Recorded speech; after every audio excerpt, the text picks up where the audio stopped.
Guten Morgen Leute und willkommen zu einem neuen Video. Schön, dass ihr da dabei seid. Diesmal aus Gilgit, der Hauptstadt der Region Gilgit-Baltistan, ganz im Norden von Pakistan. Die Motorradtour durch den Norden von Pakistan, durch den Himalaya, geht heute los. Ich habe gerade noch frisch geduscht und habe jetzt alle Sachen fertig gepackt.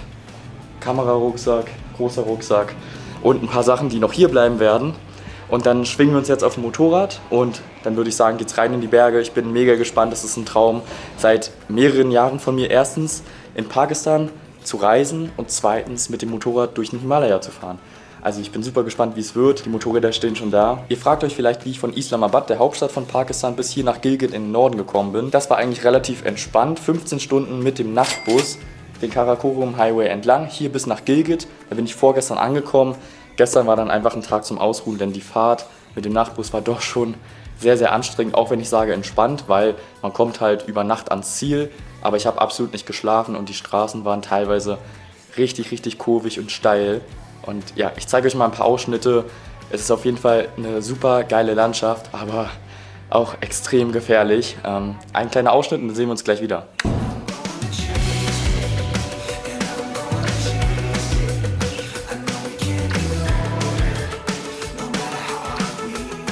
Ja, ich glaube, ich habe nicht zu viel versprochen, dass schon der erste Teil des Karakorum Highways echt gefährlich sein kann. Und heute geht es mit dem Motorrad einfach allein über die Straßen im Norden. Das Wetter hier in Gilgit ist noch ziemlich heiß, also wir haben knappe 30 Grad jeden Tag.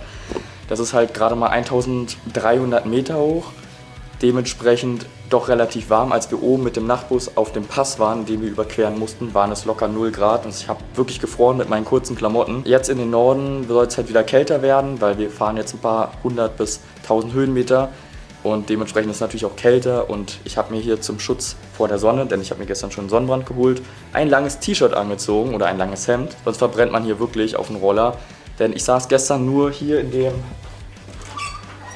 kleinen Garten im Halbschatten und hatte schon extrem Sonnenbrand. Also da muss man wirklich aufpassen. Heute geht es den Karakorum Highway, einer der gefährlichsten Straßen der Welt entlang. Etwa 150 Kilometer bis zum Hunza-Tal. Das soll eine der schönsten Ecken in Pakistan sein. Das werden wir uns also heute anschauen und morgen wahrscheinlich auch noch.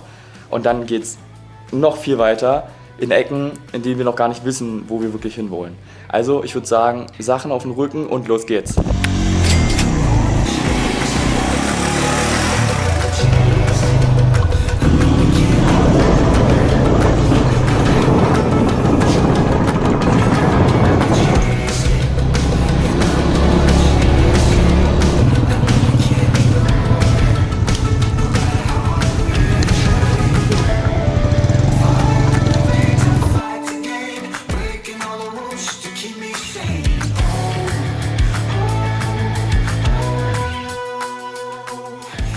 So Leute, wir haben eine kleine Pause gemacht, haben hier angehalten.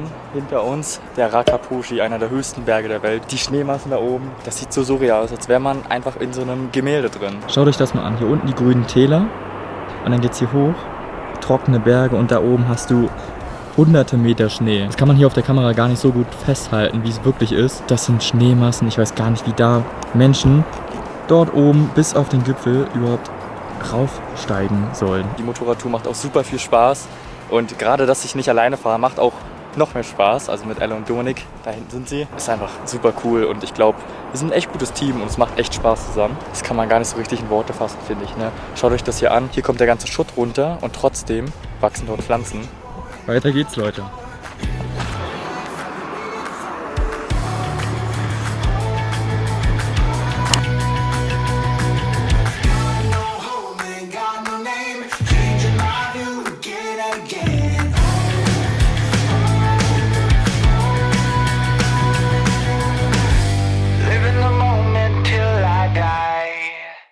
And I'm gonna chase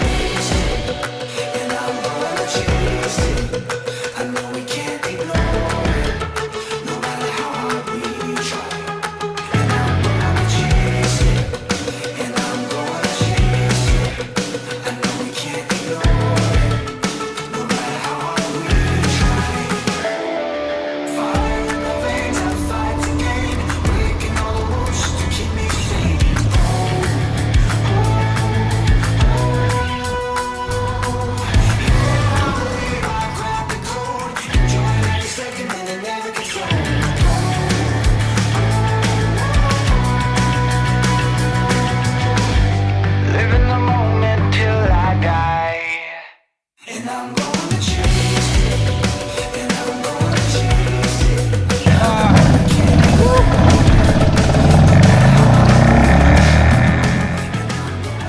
So Leute, wir sind jetzt hier in unserer Unterkunft in Karimabad angekommen. Schaut euch das mal an. Ich schlafe hier mit Elle und Dominik zusammen in einem Zimmer. Und das Krasseste ist einfach mal diese Aussicht hier übers Hunsertal. Schaut euch das an. Das sieht einfach so krass aus. Ihr seht es gleich nochmal direkt. Ich finde das so heftig schön und du kannst hier direkt auf den Rakaposhi, einen der höchsten Berge der Welt, schauen. Das sieht so surreal aus, dass hier einfach ein Fluss im Tal fließt. Dann sind da 100 Meter hohe Klippen und dann ist einfach alles grün. Schaut euch das an.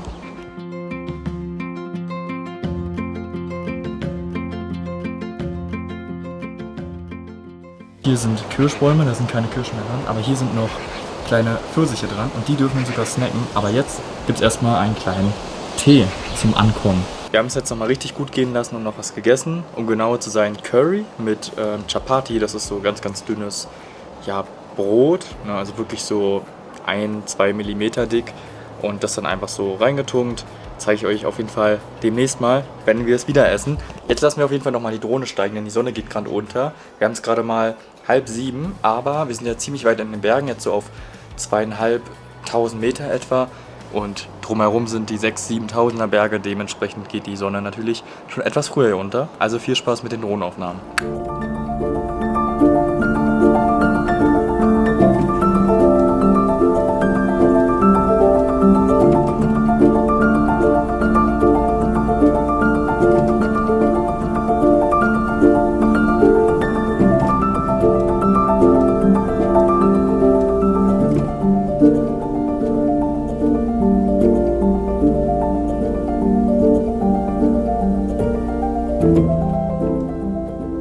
Guten Morgen Leute, hier aus dem Hunsertal. Wir hatten jetzt schon die erste Nacht hinter uns, es war super gemütlich hier und es ist auch doch noch relativ warm in der Nacht, also mir war schon ziemlich warm, denn schaut euch das mal an, das sind hier so richtig, richtig fette Decken, die sind locker so 1 cm dick und halten einfach extrem warm. Ja, und wenn man hier rauskommt, ihr habt es ja gestern schon gesehen, es ist einfach so eine krasse Aussicht. Mega schön und ja, ich habe euch eine Sache gestern nämlich nicht erzählt. Gerade als wir gestern hier angekommen sind, habe ich meinen Rucksack abgepackt. Der ist ja ganz, ganz festgeschnürt gewesen am Motorrad. Habe den Schlüssel beim Lenkradschloss rausziehen wollen und dann kam mir nur der halbe Schlüssel entgegen. Genauer gesagt, genau so sieht er jetzt aus. Und wow, das war sowas von scheiße, muss ich ganz ehrlich sagen. Weil wir sind hier im Norden und ich dachte mir so, boah, wenn ich jetzt wieder irgendwie zurück nach Gilgit muss, wie kann ich da hin? Denn ich habe ja keinen Schlüssel mehr. Ich habe nur diesen einen Schlüssel. Und dann hatte ich hier den Hostelbesitzer gefragt und der meinte so, ja komm, ich fahre mit dir hier runter ins Tal. Ne, hier gibt es halt so Leute, die sich dann speziell mit ein paar Dingen auskennen, so wie bei uns. Ein Kfz-Mechaniker gibt es hier halt auch für Motorräder extra einen Spezialisten.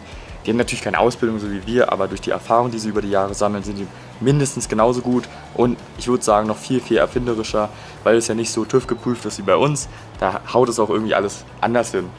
Ja, und dann sind wir da runtergerollt, natürlich ohne Motor. Es geht ja jetzt ziemlich lang den Berg runter, konnten bis ins Tal fahren und der Shop hatte natürlich schon zu. Der Typ war auch nicht mehr da. Und auf einmal kamen 10, 15 Leute und wollten einfach helfen. Ein paar davon kannten sich wirklich richtig gut aus. Die anderen haben sich wahrscheinlich dafür interessiert, was da so abgeht, wollten lernen. Keine Ahnung, waren noch ein paar Kinder da. Die haben also irgendwie dieses Lenkradschloss aufgemacht. Keine Ahnung wie, frag mich nicht.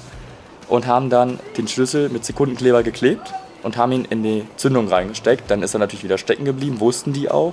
Aber ich kann den jetzt so kurz, wie der Schlüssel ist, erstmal verwenden, um entweder jetzt zum Bazar zu fahren oder nochmal zu der Werkstatt. Muss ich schauen, was am besten ist und hoffentlich kann mir da geholfen werden, weil sonst bin ich echt ein bisschen am Arsch. Schauen wir mal, denn ich habe so ein großes Motorrad, das kennen die hier gar nicht. Die haben immer nur 125 Kubik und ich weiß gar nicht, wie groß ich habe. 175er oder 200er, gar keine Ahnung.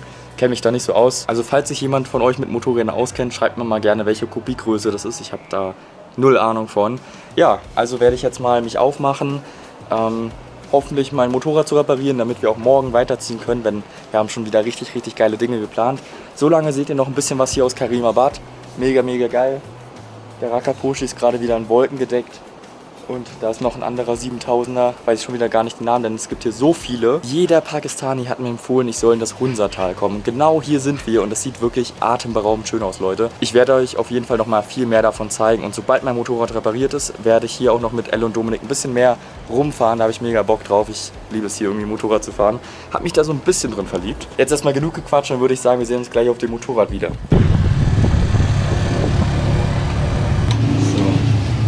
Ich habe jetzt eine Werkstatt gefunden und hier wird mir direkt geholfen. Wir haben eine neue Zündung, die hier eingebaut wird. Das ist super, super cool. Also Daumen hoch dafür. Das geht jetzt auf jeden Fall super schnell. Die haben das jetzt komplett neu ausgetauscht. Und ich bezahle wahrscheinlich so um die 9 € dafür. So, dann werden jetzt die Schrauben festgemacht und dann müsste es eigentlich starten. Das funktioniert, Leute. Und ich habe sogar 2 Schlüssel. So, die haben nämlich noch den Strom daraus gezogen. Jetzt wird noch der Schnellwerfer reingebaut und dann kann ich losdüsen zurück nach Karimabad. Leute, es ist unglaublich, die konnten mir schon wieder helfen. Die haben jetzt einfach hier diese Cap ausgetauscht, haben dazu den passenden Schlüssel und es passt sogar. Super, jetzt kann ich weiterfahren. Richtig, richtig nice. Thank you very much. So Leute, wir haben jetzt hier einen kleinen Halt gemacht beim Hidden Paradise Restaurant. Richtig geiler View auf jeden Fall. Ich habe mir jetzt hier so eine Vegetable Soup bestellt mit irgendwelchem Käse drin. Das sind Nudeln, glaube ich. Käse Oder? Und Nudeln, ja. Sieht auf jeden Fall interessant aus. Und hier habe ich dann noch einen Dry Apricot Shake, also getrocknete Aprikosen. Und es schmeckt auch ganz genau so und ziemlich dickflüssig. Und Elle meinte auch, das ist nicht die allerschönste Farbe, aber ich würde sagen, eigentlich schmeckt das ganz gut. Und dann haben wir noch einen Hauptgang. Und du hast irgendwas mit Fleisch, richtig? Also ich habe eine Beefsuppe mit Nudeln. Das ist Jackfleisch übrigens. Was ist Jack? Jack ist so sind diese Tiere, die in hohen Höhlen leben. Jack halt. Ach kann ja. ich Echt, ey. Der Sowas bringst du um. Jackkäse. Ich weiß es jetzt. Die mit den langen Haaren. Ja. Aus Nepal. Das sieht, ja, Also geil. eigentlich gar nicht so anders aus. Nee. Ich weiß auch noch nicht. Aber Aber schmeckt das Brühe? ja, also es schmeckt nach Koriander. Boah. Das riecht echt nicht gut. Wieso? Das ist so ein ganz, ganz penetranter Käse, also. Mhm. Hatte ich mal in Rumänien so ähnlich. Boah. Richtig am Genießen. Boah, und es ist so salzig.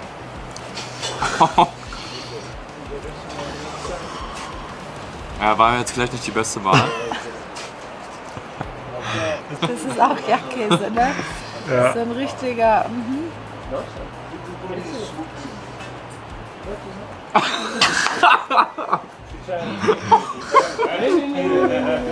Boah, das ist. Boah. Also schmeckt genau wie es riecht. Ja, hier, ich zeig das nochmal von nahen. Das ist alles Käse, oder was? Nee, das sind Nudeln und diese kleinen Dinger, das ist der Käse. Okay, ich habe mir jetzt hier so ein brotähnliches Ding bestellt, was gefüllt ist mit Aprikosen und Walnüssen. Und ja, Dominik und Elle haben schon probiert, haben gesagt, das ist scharf, das ist gar nicht mein Ding, so Schärfe. Deswegen bin ich super gespannt, wie ich hier verrecken werde. Ja, so scharf ist es nicht. Nee. Also es ist ganz leichte Schärfe, aber die bist so ja bleibt. So So eine Pussy. Und? Welche hustet da wieder? Das schmeckt eigentlich ganz echt gut. Ja. Nice. Ja, man Ja, kann so aber scharf. es schmeckt nicht nach dem, was drin ist, oder? Es schmeckt nach irgendwas, was man nicht kennt. Das schmeckt ganz anders, als man so den Geschmack im Kopf hätte. Ja.